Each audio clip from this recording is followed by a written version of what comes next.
man. This V-mail letter is from a young fellow in the South Pacific. He comes from the Lower East Side in New York, and I've known his family for a good many years. You see, I'm an East Side boy myself, and no matter where you live, you never move away from the East Side in spirit. Bill asks if his hometown has changed much since the war, and I thought instead of writing him, I'd show him and the rest of the men from the East Side just what's happening in the old neighborhood. Maybe some of you men who do not come from there may be interested too. There's no place quite like the East Side of New York in the whole world. Practically every nationality that ever came to America is represented there. You hear a lot about democracy, but sometimes it is difficult to define. The East Side is made up of every nationality and religion, and is a good example of democracy at work. Whenever I visit the East Side, I always stop in at the Fulton Fish Market. I used to work there as a young man. Nowadays, they're busier than ever. Folks here at home, because of meat rationing, eat a lot more fish, and the market is shorthanded since so many of their men are now in uniform. Wherever I went on the East Side, I saw service flags in almost every window. These folks, Italians, Greeks, Jews, Chinese, Russians, know what freedom means because many of them or their parents were denied it before they came to this country. They are pretty proud of those stars, each one standing for a man fighting for his country, and sometimes the star stands for a girl. As I was walking along, I saw this scene. Mr. Deutsch, once he lived in Germany, saying goodbye to his daughter. I asked him how he felt about her journey up, and he said, anything I've got, America can have, and he meant it.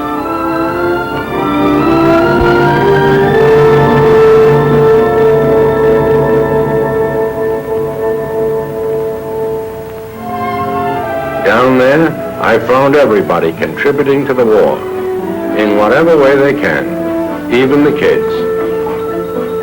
After school, instead of filling the playgrounds, the children go around the neighborhood collecting scrap, which will be turned into bullets and guns.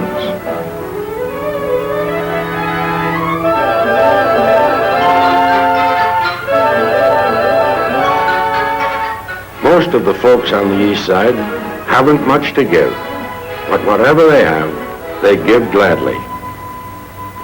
At Seward Park High School, over on Essex Street, the boys near draft age are spending extra time concentrating on some skill, such as radio, which the Army and Navy needs.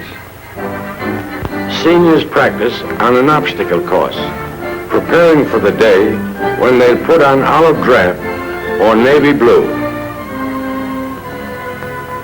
There's no part of life in this small town in Manhattan which hasn't been touched by the war.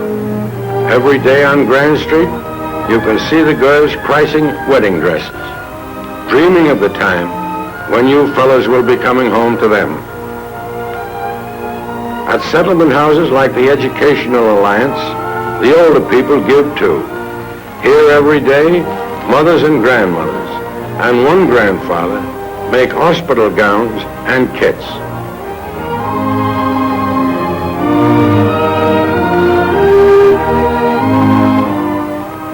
I'm 74 years old. I do what I can. I have 3 sons overseas. One is in Africa, and one in Europe, and one in West-South Pacific. And I'm a very proud mother. Down on Monroe Street, I visited a Red Cross unit where mothers roll bandages for their sons overseas. And all day long, there is a line of women waiting to give their blood, which will be used as plasma. Mrs. Morano, Mrs. Weisenstein, Mrs. Scoris, Mrs. Kelly. They'd give a pint a day, if it were asked of them.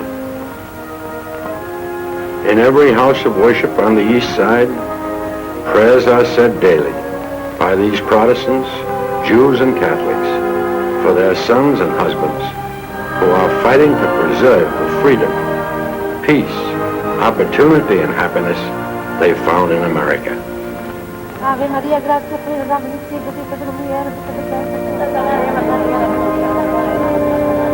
Ave Maria, gratia plena, Dominus tecum, benedicta tu mulieribus, et benedictus fructus ventris tui, Ave Maria, gratia plena, Dominus tecum,